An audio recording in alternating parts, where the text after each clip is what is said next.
Bene data bakundwa, uyu munsi tugarutse imbere yanyu nkuko mwamaze kumenya amakuru yuko abayoborwa n'umwuka wera aribo bana b'Imana. Uyu munsi turi ni ku munsi mukuru wa Pantekote, aho twibuka gushingwa kw'itorero. Uyu munsi rero tuje kubabwira iryo torero uburyo rizabaho, ndetse n'uburyo Satani yagambiriye kuzarigusha ndetse no kuzayobora umuntu. Cyane cyane uyu munsi abakristo bagombye kumenya ibi: itorero ryose urimo usengeramo, ahantu hose uri gukorera, niba wemera ko Yesu yapfuye akazuka, niba wemera ko azatwara itorero, niba wemera irangira ry'isi, nje kubwira intambwe ziri gukoreshwa kugira ngo Antikristo yimikwe ndetse agere kuri tape nyayo yo kuyobora umuntu. Mumaze iminsi mubona rero abantu batanga indangamuntu nkoranabuhanga, nazo ndazivugaho. Ndaza kuvuga ku kimenyetso 666, ariko ibi byose biri muri systeme, kuko Satani ari gushaka gukora kopi yo mu magambo ari muri Ezekiel igice cya 11 umurongo wa 19, kugira ngo afate abantu abakora uko ashaka, abashyiremo umutima ashaka, abashyiremo intekerezo ze, abantu abagire abantu be ab'Imana yabo. Arashaka gukora kopi y'uko Imana yigeze kuvuga ko izigarura abantu ikaba Imana yabo. Hanyuma rero nje kubwira intambwe zatangiye gukoreshwa kuva 2021 ziri muri gahunda ya systeme satanike yatangiye gushyira mu bikorwa. Atangiriye ku kintu cya mbere, ikintu bitaga guma mu rugo. Iki ni ikintu cyabayeho mu rwego rwo kugira ngo umuntu abanze ajye mu murongo, yinjire muri systeme, amenye neza ko hejuru ye hari ubuyobozi bundi bumurenzeho. Aho abantu bagumye mu rugo, byari uburyo bwo gutera abantu kwiheba no kubereka ko hari umutegetsi uzashyiraho gahunda cyangwa uzakoresha imbaraga zikomeye bikabaho. Iyo gahunda yabayeho ku bakomeye n'aboroheje, kandi ndashaka kubwira ikintu gikomeye: nuzabona ikintu cya gahunda satanike, uzamenye ko ari ikintu gikorwa ku isi hose. Niba habaye ikintu ku isi hose, ku bantu bose, abakomeye n'aboroheje, kiba ari ikintu cya gahunda satanike abashaka gushyira mu bikorwa. Iyi ntambwe ya kabiri yaje guterwa yari kwambara agapfukamunwa. Murazi neza ko abantu bize iby'ubuganga bakubwira ko umuntu wambara agapfukamunwa ni uwirinda kwanduza, ntago ari uwirinda kwandura. Bivuga ko umuntu ashobora guhumeka umwuka ugasohoka, ukayungururwa, ukagaruka akabona guhumeka umwuka mwiza, uwo bita oxygen. Urumva rero ikintu cyazaga kubuza abantu guhumeka umwuka mwiza, ndetse hari n'abantu bagiye barwara indwara nyinshi zo mu gice cy'umutwe kubera uburyo bw'iyo ntambwe yashyizweho y'agapfukamunwa. Nta ukomeye, uworoheje, umusirikare, umupolisi, umutegetsi, bose barakambaye. Iyi ni gahunda rero nanone mu ntambwe za Satani za kabiri zo gushaka kuyobora umuntu no kumugenza uko ashaka. Ibi twigeze tubisobanura ubwo twari mwihishurwa tubereka ibintu bya COVID-19 cyangwa byaguma mu rugo. Hanyuma intambwe ya gatatu yari gahunda y'inkingo. Abakomeye n'aboroheje, abana bakuze ndetse n'abasaza bahawe izi nkingo. Bivuga iki? Ni gahunda yo kwinjizwa muri systeme byanze bikunze, ariko bifite umugambi kirimbuzi. Nigeze kubisobanura umugambi kirimbuzi uhishe inyuma abantu, ni ukwica abantu ndetse abantu bagazapfa uruhongohongo, ndetse no kugabanya ubudahangarwa bwabo mu mubiri. Ibi ngibi rero ndabwira abantu bafataga wenda urukingo bakarwita ikimenyetso. Ntago ari ikimenyetso, ariko ni intambwe ifite ahantu ijyanisha, izanahuza n'ikimenyetso kizashyirwa mu muntu. Hanyuma intambwe ya kane ni intambwe muri kubona irimo gukwirakwira mu bihugu byose ku isi hose, ibihugu bikomeye n'ibihugu byoroheje, gahunda y'irangamuntu koranabuhanga. Aho bafata umuntu bagafotora ijisho rye, bakarisikana, bagafotora intoki ze. Hanyuma bino bintu ntago ari gahunda ivuga ko ubaye ushyikira ikimenyetso 666, ariko na etape irimo kugenda ijya aho bashaka kwerekeza, aho bazashyira umuntu m'icyo kimenyetso, ariho bazakoresha akantu kabugenewe bita microchip. Ndibuze kukavugaho. Ahangaha rero niho Bibiliya ivuga ko ari icyitonderwa. Ahangaha niho Bibiliya ivuga ngo niho ubwenge buri, ufite ugutwi yumve. Umuntu uzagera kuri no ntambwe yo kuba yagera kuri microchip azaba yageze muri danger. Ubuzima bwe azaba bushyize mu kaga, kuko icyo gihe azaba yinjiye mu kintu nyirizina cyo kuyoborwa na Satani, akoresheje ijambo ryo kuzayobora umuntu, iryo twasanze hano muri Ezekiel 19. Reka tuhasome hanyuma mbone kuvuga kuri intambwe ikurikiyeho yo kuzashyirwaho microchip. Usibye ko mbere yaho hazaza icyo bita ifaranga rimwe. iryo faranga rimwe rero naryo nizaba ari gahunda y'isi nibizagira igihugu bibamo bizaba mu bihugu byose ariko n'uburyo bwo kuzagira ngo hazubahirizwe rya jambo rivuga ngo riri mu byahishu igice cya 13 umurongo wa 16 kugeza 18 aho abantu batazemererwa kugura cyangwa kugurisha badafite ikimenyetso n'uburyo bwo kuzahuza ifaranga rimwe arigakorera naryo ry'ikoranabuhanga amafaranga yose agasa.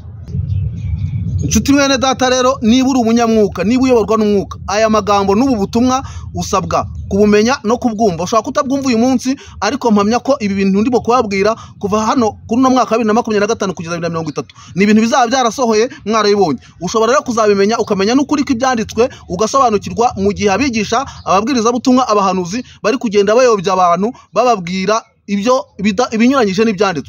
Nje kugusomera ibyanditswe rero kugira ngo bashe kumenya uyu mugambi kirimbuzi Satani hisha inyuma n'uburyo ashaka gukopiya ibyanditswe kugira ngo abe yayobora umuntu. Dusomye Ezekiel 11 umurongo wa 19 kugeza kwa 20 hatubwira ngo iki rero haratubwira ngo nanjye nzabaha umutima uhuye kandi bashyire mu mwuka mushya umutima wiwe nzawukura mu mibiri wabo mbahe umutima woroshye kugira ngo bagendere mu mategeko yanjye bakomeze amateka yanjye kandi bayasohoze nabo bazaba ubwoko bwanjye mbimana yabo. Niri jambo Satani ashaka gukopera kudushyira mu mutima intekerezo zindi igihe bazaba bagushyizemo iyi microchip bazaba bagushyizemo intekerezo zindi umutima wawe baworoshye mu gihe twa dufite umutima ufite imitekerereze ufite imigambi ufite n'amaranga mutima icyo gihe ntago kirazishoboka bazaba bashaka kukuyobora bashaka kugukoresha bakagukoresha nibidakorwa ndetse umubiri wawe n'ubugingo bwawe uzaba butanze ubuhaye Antikristo ngo abuyobore mu gihe imibiri yacu ari insengero z'umwuka ari ya Kristo ndetse nta bami babiri bashobora kubangikana. Bibiliya natubwira ko abantu batanditse mu gitabo cy'ubugingo abo bose iyi nyamaswa bazayipfukamira abo bose bazayiyoboka ibi bintu bazabyemera. Nje kubwira ahantu uzagera uzakora tansiyo niba uri umukristo wemera ukemera iby'umwuka. Uyu munsi turi ku munsi wa Pentecote aho itorero ryamanukiye n'umwuka wera kandi umwuka wera akaza kutuyobora akazatubwira byose akazasobanura byose n'ibyo Yesu atasize avuze. Idukurikije ibyanditswe dusobanukirwa ibyanditswe kubera ko dufite umwuka wera twakiriye. Hanyuma rero aba bantu bazashyirwamo iki kimenyetso ni nacyo kimenyetso bazayoborwa bazagendera mu bushake bwe bakora ibyo ashaka ndetse azaba afite ubushobozi bwo kwica uwo ashaka no gukoresha umuntu icyo ashaka. Ni umugambi rero kuzajya bica abantu umuntu akagenda gupfa bikaba ari ibintu byoroshye cyane kuko bazajya babeshaho uwo bashatse babesheho bice uwo bashatse.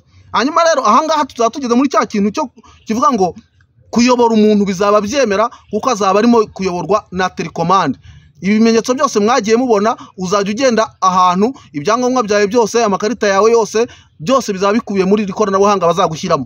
Igihe rero utari washyirwa mu ikoranabuhanga uracyafite amahirwe uracyafite uburenganzira bwawe bwo kuba utazabyemera. Ndabwira abantu babwira abantu ko gufotorwa cyangwa gufatiranga mu ikoranabuhanga ari ukwakira ikimenyetso 663 oya sibyo. Ikimenyetso 666 Bibiliya dusobanura ko ari ikimenyetso kizashyirwa mu gahanga ndetse no mu kiganza. Kandi twagiye tuberekana ama video atandukanye abantu barimo gushyirwamo izi microchip. Ni akantu gatoya kazafata kagakusanya ibintu byawe byose n'amakuru yawe yose ukakagendana. Iki gihe rero ntabwo uzaba ufite kwikontorora mu gihe iranga mu ikoranabuhanga uzaba ufite password cyangwa ufite ikarita uyigendana. Ibyo rero by'amakarita bizaba byavuyeho ariko nababwira ko nabyo ni inzira ijyana nyirizina mu kwinjizwa muri icyo kintu. Iyo dusomye rero mu byahishuwe igice cya 13 niyo magambo turi gusobanura ubu ngubu. Nyuma yaho ngaho yo gushyirwa mu microchip bazakora ikintu bita kuyobora umuntu cyangwa ibyo bita tracking kugukoresha kudeviya imitekerereze yawe n'imyemerere yawe n'uwuriwe. Ntabwo uzaba ukiri umuntu wigenga ukorerwamo na Kristo kubera ko uzaba wimitse undi mwami uzaba wemeye kuyoborwa n'isi. Bibiliya tubwira ko abantu bafite ikimenyetso cy'Imana mu ruhanga bo batazakira iki kimenyetso kindi. Abantu bafite ikimenyetso cy'Imana Bibiliya ivuga mu byahishuwe ngo nimubabaza isi tutari twashyira intore zacu ikimenyetso mu gahanga. Ikimenyetso cy'abana b'Imana bashyirwaho ni umwuka wera. Abantu badafite umwuka wera abantu batakira umwuka wera bose bazinjira muri iyi systeme kandi bazashyirwaho iki kimenyetso.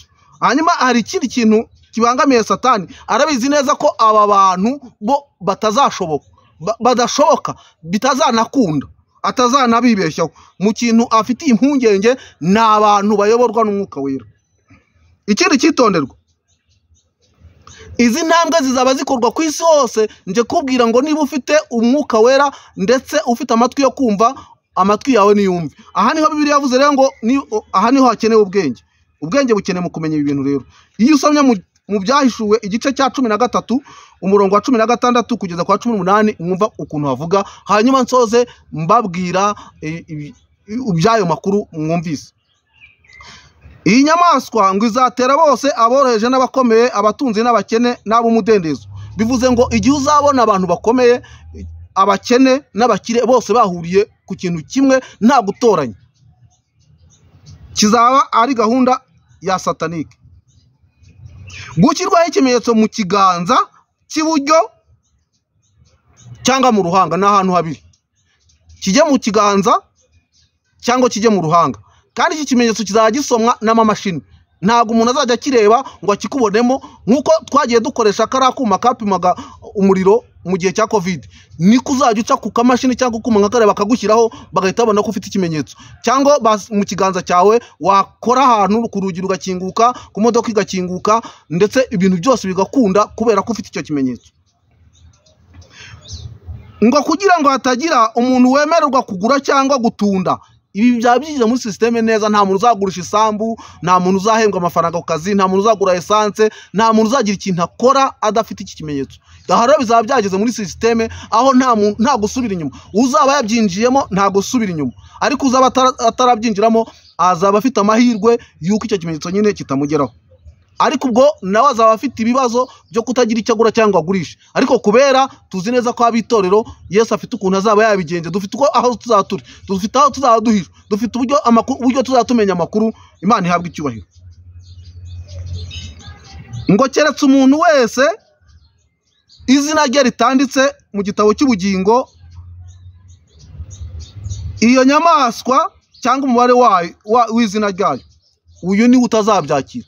Ariko abantu bose amazina yabo atanditswe mu gitabo cy'ubugingo bazinjira muri systeme. Uwanditse mu gitabo cy'ubugingo nashira ubwoba, nagira ihumure, natuza umutima. Umwami Yesu afite uko azabigenza.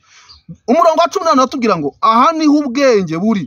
Ufite ubwenge aba ari uwo mubare w'iyo nyamaswa, kuko ari umubare w'umuntu. Ni igitekerezo cy'umuntu, ni gahunda ya Satani, ni umubare w'ibituzuye 666, mu gihe umubare w'Imana ari 7 aribwo bwuzure bw'Imana.